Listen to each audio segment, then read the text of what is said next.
Thanks. Get ready to get inspired.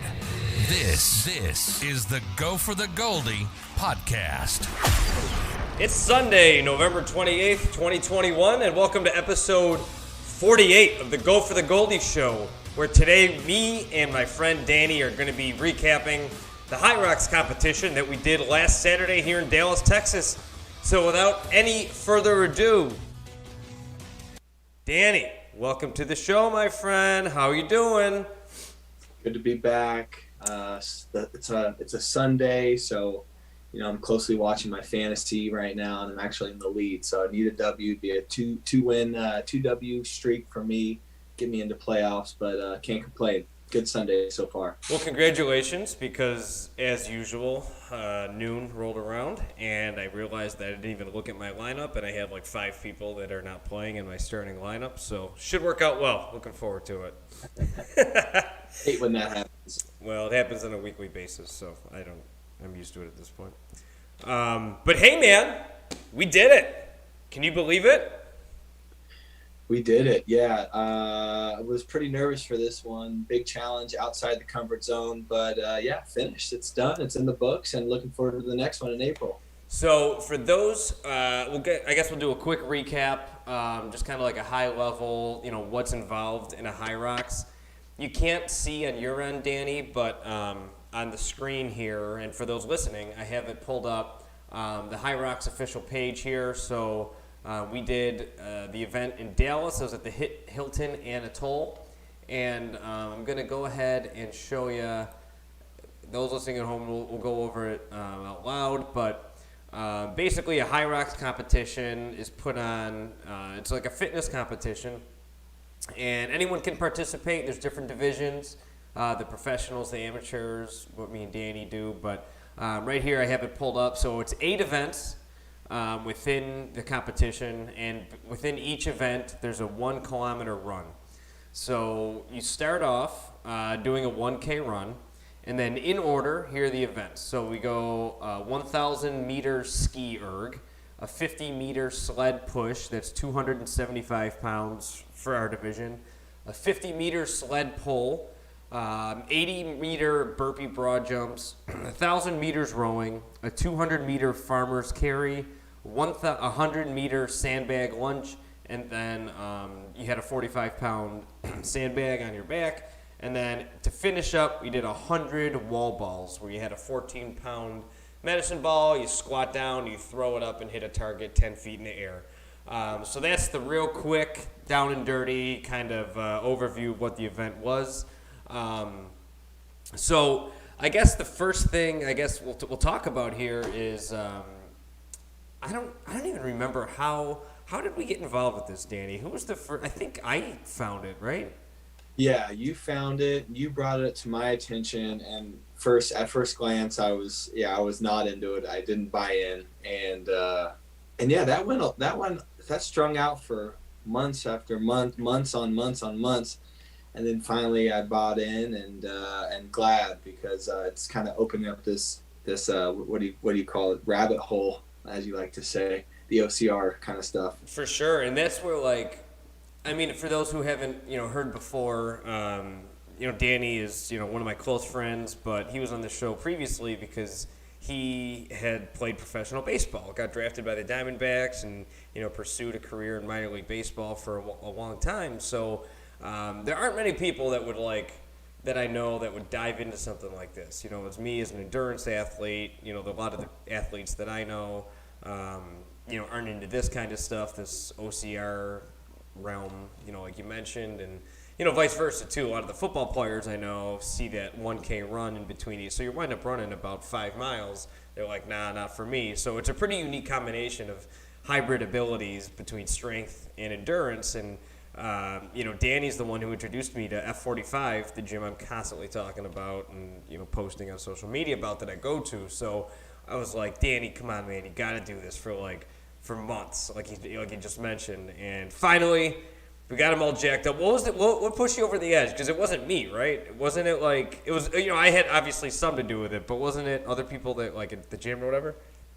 Yeah, you brought it up in the beginning, and there just wasn't enough push behind it. But when we moved to Allen, I joined a new F45 gym, and that whole gym basically was signed up going to this HYROX event. So I mean, every class, every day, they were constantly talking about it, and they had a group chat, and it was a good camaraderie there at the gym of everyone saying, come on, you can do it, you can do it, you can do it. So, finally I gave in and I said, all right, I'll do it. And the trainer there, he said, all right, send me a picture of the receipt so I know it's legit and that you are going to do it, and I'll add you to our HYROX group chat. And sure enough, I did. It was a really positive, everyone was cheering everyone on. There's two girls who actually do the 6 a.m. F45 class, and they would run around the gym before their 6 a.m. class, prepping for the cardio portion. So, yeah, you started it off, but they kind of pushed me across the finish line because they were just hounding me pretty much every day, and I'm really glad they did. And it's one of those things, too, where I've been in triathlon for, 5-6 years now, and my first taste of an OCR type event was at the Spartan race, the sprint at the Stadion at Cowboy Stadium in June. So I caught the bug in this OCR world at that. And, since that event, I had done the Beast as well maybe a month or two ago. So I knew you would like it, but it's one of those things where I can only tell you about it. You have to kind of do the sign up and get the motivation on your own. You know what I mean? But now that you've done it, what are your thoughts? And I love doing these recaps too. I think it's because I think for every one of you, I mean, Danny, think about like how athletic you are and your experience in working out, and like how much it took for you to do something like this. Imagine someone who would be doing this for the first time. Like this is their first kind of competition, So I always hope to provide some sort of like comfort or motivation to those that are thinking about getting into it. So I guess so before I thought the format of this, an interesting way might be to kind of take you through the day. You know what I mean? Like, what it was like the day of, what was going through your head, and then we'll just kind of like share our experiences, because we went at different times, so we got to cheer each other on, which was pretty cool. I like that as well. And all right, so here, and Rob Malone, one of my buddies that I met in Carolina, you should see this guy. His nickname was Shredded. He was just absolutely shredded. So he just said like me, like, of course, your motivation, Rob. So let's get started with the day of the event. Okay, so my event was at 10:40, right? And yours was at 11:30, if I'm right? Yep. Okay. Yep. So I got there a little bit early than you did, and you showed up to support me, and I was a friggin' train wreck because I think that's just kind of my mentality to begin with. I just get really worked up on game days or competition days, race days, whatever it may be. Just for me, I love that feeling of fight or flight, and that's the feeling that I get whenever I'm about to do a competition. And I knew I was prepared for it, just like you, but at the same time, it was the fear of the unknown. I guess the insecurities start to kind of creep in, and you start to wonder, can I actually do this? And what was funny for me was that warm-up area. Rob said he would like to start training. I mean, Rob, you could definitely do this, man. And I'm going to show the videos up here as well of each event, too, so you can take a look at like what they look like. You should definitely do it, man. There's one here in Dallas in April that we're going to be doing. But a pretty terrifying moment for me before the race was they have an area where you can warm up, and they have erg bikes. They have what are those treadmills called? They got the curve to them. I don't know what they're called. Yeah, like the self-propelled, treadmills or whatever. But it was so but also in the area they had the sled push and the sled pull, which we'll get into in a second. But the sled push is a 275-pound sled that you push 12.5 meters 4 times, back, forth, back, and forth. And for me, I'm 162 pounds, so I don't really practice ever. I've never pushed a sled that heavy, so I didn't know what to expect if I could do it or not going into it. I know, Danny, you're a big dude and you're, a lot bigger than me. And you're obviously strong as well, so it's still nerve-wracking. But like for me, I was like, I don't even know if I can like make this thing move, and then what? Everyone's watching me, and I'm just thoroughly embarrassed, just giving up in the second event, So I'm like, I'll get my confidence up. Let me go over to that warm-up area. I'll push it around a little bit, So Jenny was watching me, and I like take a deep breath. I grab the handles, and I like go to push it, it doesn't move. And I just stood up and put my hands on my hip, and I'm like, oh boy. And I was like, oh man. So then I just like went down a real dark rabbit hole. I'm like, oh Jesus, here we go. Like, I'm screwed. Gonna be a long day. So that's where like I went to the table, and then you guys came, and of course, took my pump fuel, got all jacked up, and I'm like, you know what? Adrenaline's gonna kick in. I don't fail at whatever I do. I never give up. So, we could find out a way to make it move. But, that was basically my lead up to my event. So, Danny, how did you get ready? Because I was racing while you were getting ready. I remember seeing you cross the pathway to start to get ready, and then obviously you're gone. It's a different room. So, what was your warm-up like? What was going through your head when you were getting ready to do it? Yeah, for me, I just wanted to get the core temperature up. So I threw my headphones in, and I hopped on the bike for about 5 minutes, got the core temperature up. I did some high knees. I stretched a little bit, stretched out my quads. And I did probably maybe like 10 or 15 of the skiers. I didn't want to do too much, but I just wanted to feel the resistance. Mm-hmm. And, that's pretty much it. Did some walking lunges, some high knees, just get the core temperature up. I did drink one of those, the liquid IVs. I drank one of those. I ate one of the goo things. And I didn't have any pump fuel. I think next time for April 9th, what we should do is you should bring the Joshy.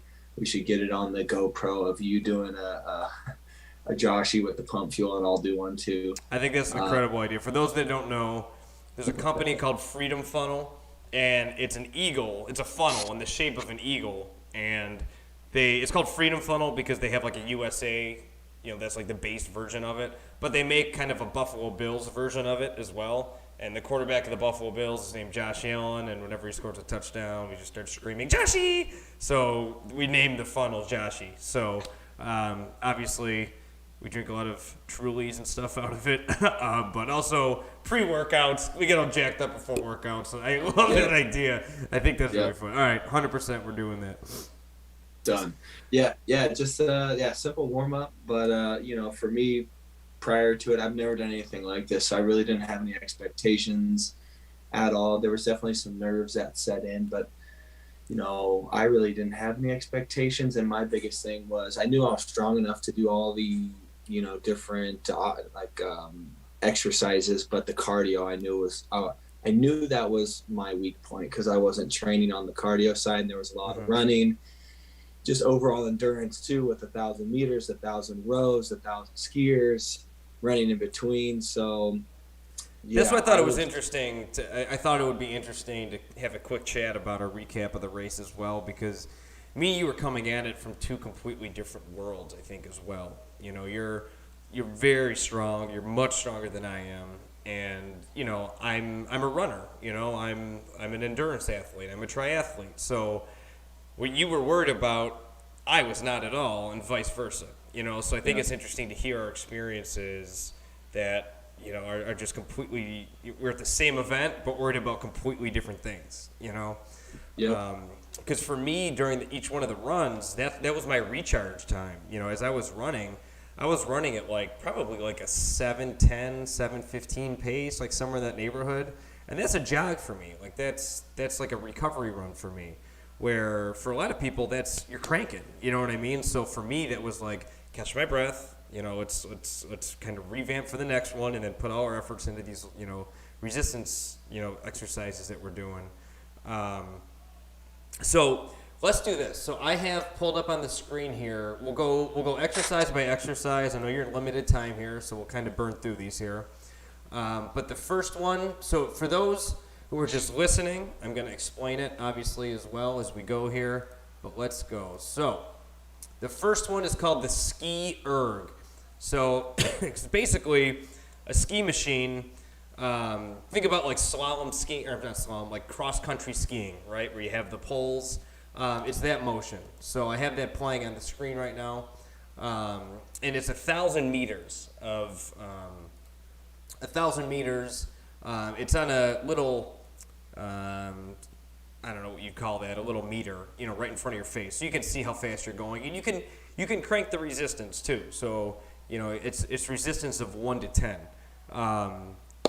My suggestion, if you're going to be doing this event, make sure that you put it on the resistance that you want before you go. I did not. I wanted to crank it up all the way to 10 because I have pretty great endurance. See, this is something where obviously strength comes into play, but it does take you a couple minutes, so endurance starts to come into play. And I wasn't concerned about this one at all because we do this at F45 all the time as well. But halfway through it, I realized I was on 7. Just because the nerves were going, I forgot to switch it. But I still did it pretty well. But you're getting tired. You're tuckering yourself out like right on the first event. So I powered through it pretty quick. I was very proud of my time. But Danny, what about you, man? What did you think of the first one? I just had to get in the rhythm, get my pace. Once again, the cardio was my weak point. So I just wanted to get into a rhythm, and my mindset was, I just have to get through this. There was no option of stopping or quitting. So I knew it had to be done. So I just got into the rhythm, and I just kept going until that screen said 1,000 meters, and I was on to the run. So There's really no options. What I was surprised by too is, I don't know if this happened for you, but I try to keep my form and just stay consistent with it. And my abs really hurt after that one. And when we do that at 45, typically it's like 45 seconds to a minute, somewhere in that neighborhood that we're doing that for. So I'd never done like 4 or 5 minutes of it straight before, like as hard as I could at that intensity. So my abs really hurt, and that was something I was not expecting. But I'm happy that we both got it done. So that one was not a concern. So on to the next one. Crank that out. A 1K run, and the way that the event is set up, for those who are thinking about doing it, it's a really fan-friendly event as well. For instance, like in triathlon, when Jenny comes to watch a race, you see me, jump in the water and then go away in the distance, come back, you see me for a minute, run up, get on my bike, and then you see me leave on the bike, and then I'm gone for 30 minutes, 35 minutes, and then you see me come back, get off the bike, put my running shoes on, and then leave for another 20 minutes. So it's like not the most fun event to watch. Where this, you could watch us basically the entire time. The whole fan section is set up to where you can watch whoever you're supporting go through the entire course. And the way that the running was the 1K was basically 3.5 laps around the event. You could see us pass with every lap. So that was cool because I know, Danny, you were there until you had to start getting ready, supporting me, and then it flipped when I finished. I went to support you, in your final stages of it too. And it was really cool. I really enjoyed it a lot. Yeah, it was like Brian was saying. My fiance Amanda and my son Declan were there, so they were able to walk around to the sled push, the ski erg, the rowing machine. They were right in front of me, cheering me on and supporting me throughout the whole event, which was really cool. And also on the runs, I mean, they were cheering, and the whole group was cheering for me as I was struggling. But that helps. It pushes you over. That helps you find that like extra gear that you didn't think you had. It does. It makes you dig deep, and they're right there. So that is a cool part about the HYROX is the fans are literally right there on top of you for each event, and they could follow you throughout the whole series. And then at the end, the wall balls, which I know you're going to go over. I thought it was really cool. The whole setup of the wall balls and how you run into a different room and so on and so forth. All right, so the next event here, I got it up on the screen, is the Sled Push. So for those who have never seen a Sled Push before, it's weight plates stacked on each other, 275 pounds for the men, and you pushed it on a carpet. It was 12.5 meters, down, back, down, and back. And this was what I was most scared about. I think generally speaking, that's what most people struggle with the most. It's not easy. I put everything I had into it, but shout out to Nick DeLeo, the strong man that I had on and his fiancee Shay right before the event on Wednesday. The best bit of advice they gave me was take your time at the end. You don't want to stop, so get it across that 12.5 meters and then rest. And I took that to heart, and I think this really got me through it. Danny, thoughts? Yeah, you definitely want to push all the way through. It was 4 times. It was there and back, there and back. So, yeah, you definitely want to keep the momentum all the way to that tape line. And Rob, it's your question is how much is the speed push? The sled was 275 pounds. Yeah, it was a good amount. And then I would say the best advice is just you told me when you're taking your rest, when you think you're ready to go, take like 5 more seconds just to get another big deep breath in, and then go for the next push. But I would say the sled wasn't hard for me, but the hard part was running right after, and my legs felt like jello. I had to walk a couple sections of that 1 kilometer just because my legs were just fried after the sled push. That was hard. And then right after that sled push was another sled event. We got the sled pole pulled up on the screen here. So same piece of equipment, except you had a rope attached to it, and it was the same distance, 12.5 meters, down and back 4 times. So a total of 50 meters, and this one was 165 pounds. And it was basically like, there were 2 different kind of schools of thought. I'm not strong enough to just kind of anchor myself down and pull it, hand over hand. So you have like a zone of maybe like 5 yards that you were able to kind of maneuver in. So what I did is I started at the front of that zone. I'd reach down, grab the rope, and then I'd kind of walk back 5 yards and get it across in 5-yard increments. That was my strategy I kind of developed. But just by doing some research beforehand, but I certainly wasn't strong enough to just stand there and pull it hand over hand. But I got through that pretty quick, so I was pretty proud. And then those were the 2 that I was most scared about, being able to complete. So once I got through that, and we're almost at the halfway point at that point too. That's 3 to 8. So what did you think of that one? Yeah, that one I did the same thing. I step back until that line, then go back up. I wasn't anchored in pulling with my arms either, but I'm thinking probably next time try and focus on more of maybe the upper body there. So I save more of my legs. So try and train a little bit more for just anchoring in and pulling a little bit. But yeah, that one wasn't too brutal. I'm glad. Yeah, that was pretty easy. And it's interesting in the video that I have pulled up here, the guy who's doing it is doing the exact opposite of what I was just talking about. He is bent over and just cranking it, and I am not literally physically not able to do that. So, all right. So on to exercise number 4. This one is my wheelhouse. And Rob, you can just go to HYROX.com, I believe is the website, and you can sign up there. You can see the tour. They go all over the country. They're definitely in New York, so you could definitely hit it up when it's up there. So this one is my bread and butter. This one is a strength of mine, the burpee broad jump. So it's 80 meters. You do a burpee and you jump. The only way you can move forward is by jumping. So burpee, jump as far as you can. So if you want to take little hops, you're going to be doing a lot of burpees. And I breezed through this one. I don't have a lot of mass, you know what I mean? So I'm not moving a lot of weight, so it's easy for me to get down and up and, jump far. So I excelled at this one. I was pretty happy with my performance on this one. You can see in the screen here, this guy's jump. He's got a pretty good jump every time he goes here, but he's not in a competition, so screw this guy. But yeah, how'd you do on this one, Danny? Yeah, need a lot of practice on this one. This was not one of my strong ones. My fiance has a video clip of me doing it, and it looked like I was doing the worm on the ground. It wasn't the best form, but I think this was the first one I saw you.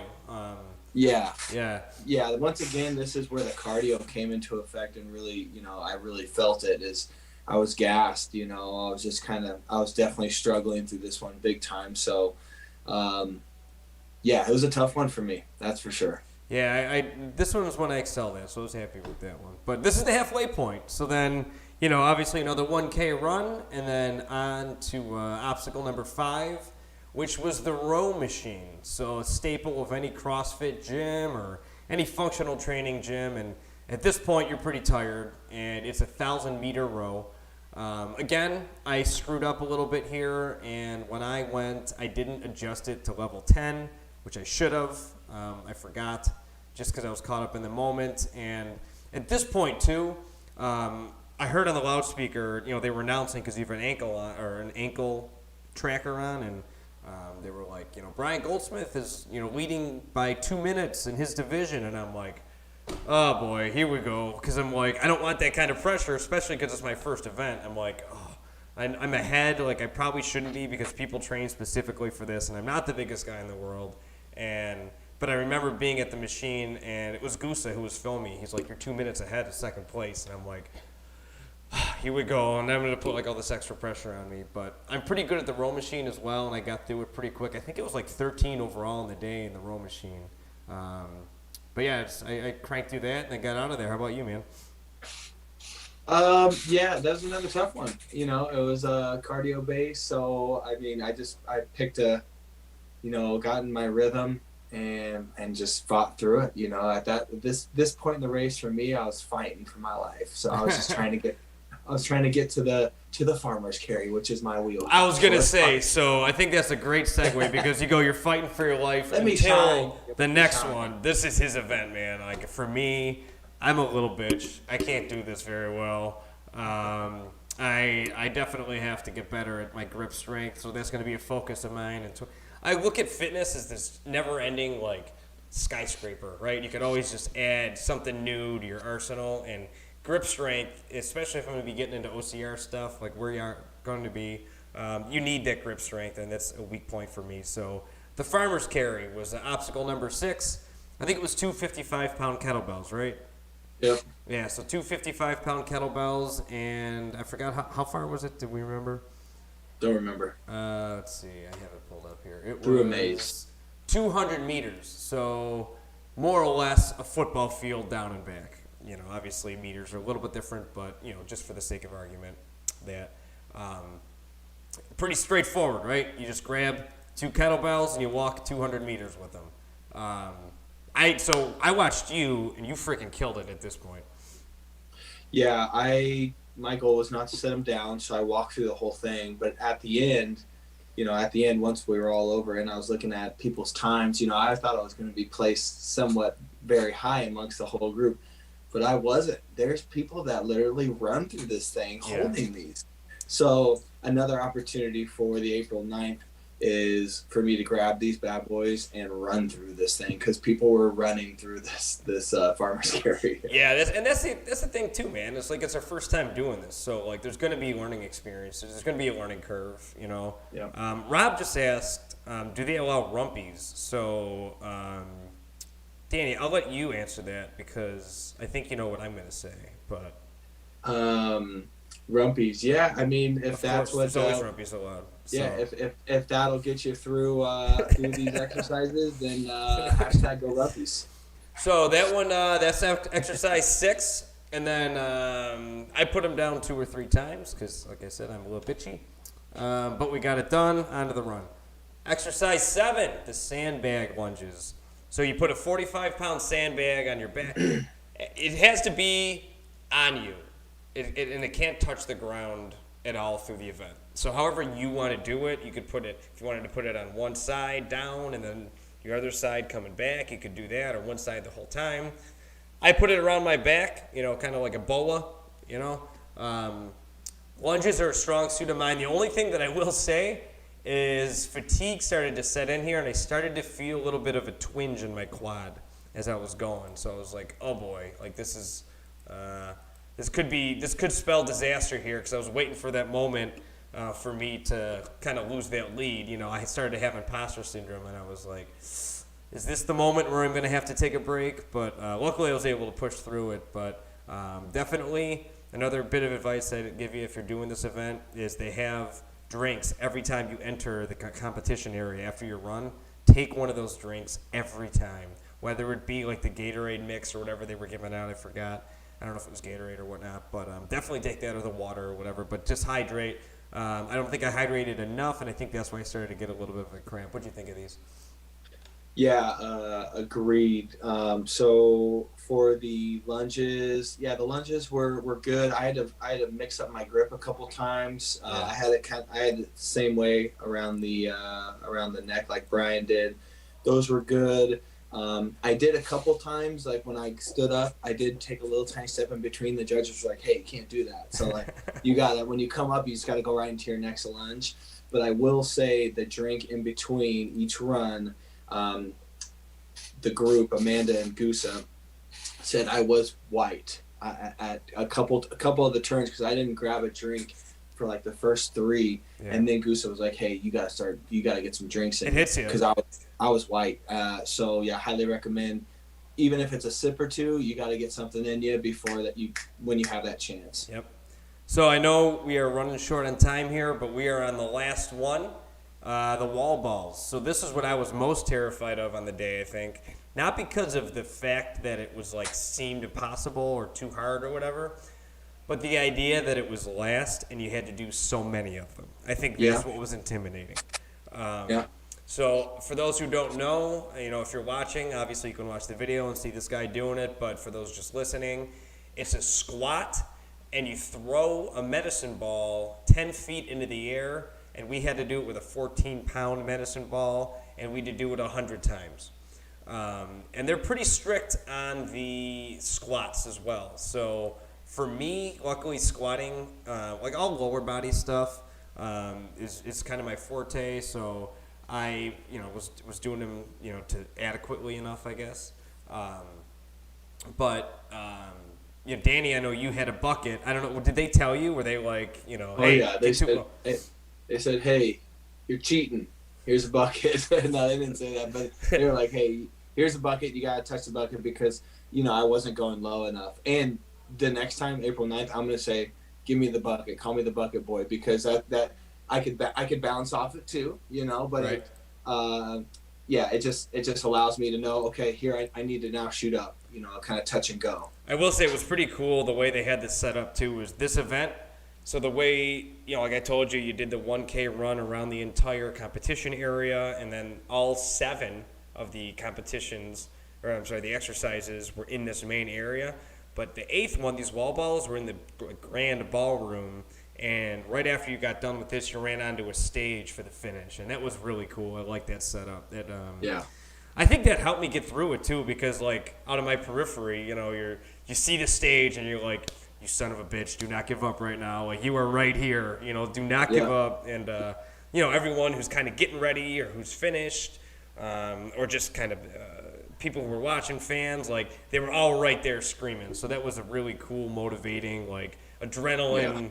It was just getting me all freaking fired up. I like that setup. That was pretty cool. Yeah, it was awesome because you're seeing people finish, and I mean it is quite the accomplishment. We all work out a lot, but I don't work out to that extent. I know you do some pretty crazy workouts, but to do that type of workout back to back to back to back for an hour and 16 minutes, an hour and 26 minutes for me is, it's quite the challenge, and I was pretty pumped that I finished it. So it was cool to run across the finish line. They say your name, Danny Coleman, finished an hour and 26 minutes, and they take pictures of you at the top. You're on the stage. So highly recommend anyone who's watching, who's on the edge of wanting to do this, highly recommend doing it because you can go at your own pace and kind of set your baseline of the next time you go to do it. And then, to my surprise, I couldn't believe it that I'm an old man, so I'm in the 35 to 39 age group, but I was kind of disappointed but excited at the same time. I mean, how could I be disappointed? But I didn't know they broke our age group into 2 different start times. So I won my age group in the start time that I raced in. So the whole time I was running, I was hearing on the loudspeaker, Brian's 2 minutes ahead, Brian's 4 minutes ahead, Brian's 6 minutes ahead. So when I finished, I was like, wow, I won my age group. Holy cow, I can't believe it. But then someone who started 10 minutes later than me in the same age group wound up beating me. So I came in second place in the age group, which if you're listening, you can't see it, but if you're watching, that's what's behind me is instead of giving you a trophy, they give you a really cool flag that says second place. And I got an automatic bid for the World Championship in Las Vegas. Unfortunately, they only have a pro division if you qualify, which means that the weights like go exponentially up. And the sled push is 375 pounds. And I was all excited to do it, but then I'm like, I physically can't make a sled of 375 pounds move. And then it was 275 for the sled pull as well. So unfortunately, I couldn't accept the invitation because I physically can't make that move. But I was pretty proud. I was happy. And Danny, Absolutely. you killed it too, man. I mean, you're in the younger division. You're in 30 to 34, and you did 10th, right, in your age group out of 20-something? It was 10th out of 33, so I was pretty excited there. Hell yeah. My goal for the next one, April 9th, is to shave 10 minutes off. So I would like to get to an hour and 16 minutes. And we know our weaknesses. We know what we need to work on, how to work on it. We got plenty of time. So if you are interested in what the event actually looks like, I'm going to put a link in the show notes. I produced a video. My buddy Gusa followed me around with the GoPro and recorded the whole event, so you can take a look at it and let me know what you think. And if you're scared, don't be. You can do it. If I could do it, this little Smurf, can get through it and do well. You can too. So Danny, we're just at time here, man. I know I got to get going. This was just a quick hitter, kind of a recap of our experience. But what advice would you give, or what words of wisdom would you give to those who maybe are interested in doing something like this, or are into like Spartan races and have never done anything like this? What would you say to them? Yeah, I would say go for it. Do it. For me, I was in the same exact situation. Brian brought this up months ago, and it took me months to finally commit, and that was with other people really pushing behind me. But now that I did it, there's no hesitation that I want to do the next one on April 9th, and I want, it's just getting you across, just getting you to commit that first time, and then you're hooked. You go down that rabbit hole. So best words of advice is, if you're thinking about it, don't think, just do it. Sign up, and then you're committed. So that was my biggest thing. When I signed up, I was locked in. I paid the money, and now I was just focused on that date of November 20th. So do it, have fun, and then you have a benchmark to get better the next one and the next one after that. Well, it's just such a great experience too. I mean, the feeling of accomplishment, setting a goal, signing up for something, day in and day out when you're training, that's what you're thinking of. And to have your family there supporting you, and the feeling of achievement and accomplishment when you cross that finish line, to know that you were in the top tier of your division. But having done it your first time, knowing like how much better you can get, and there's just, like you said, it's the rabbit hole. That's the world that I exist in, is the what if. What if I do this? What can't I do? If I can do this, Totally. What else can I do? And Totally. And also, for those who are thinking about it, it's a lot of fun too. I mean, there's people that are going to compete and try and make the worlds, which is awesome. But then there was also, we were walking out, and we ran into two middle-aged ladies that were dressed up in like 80s workout gear that had wigs on, and they were doing it. They were doing the doubles. So, I mean, you name it. There was all ages there. They were having fun. They were just competing against themselves, and just kind of having a challenge too. So don't think that it's just all these crazy freak athletic people there, which there's a good bit there. But then you also just have your regular people too that are just going out there to challenge themselves and try something new. Yep, that's right. So if you're interested, I'm going to put the link to the actual website in the show notes. If you wanted to see my event, I'll have my produced YouTube video in there as well. I still got to produce Danny's. I got all his footage as well, so we'll get that up soon. TVs. But thanks for listening. I really appreciate, as always, you hopping on, engaging, asking the questions. Danny, you're the man. Looking forward to continuing the grind. And that's it for today's show. Quick one. And hope this inspired you a little bit. And, if you're listening to this and want to come challenge me and Danny's thrones here in Dallas,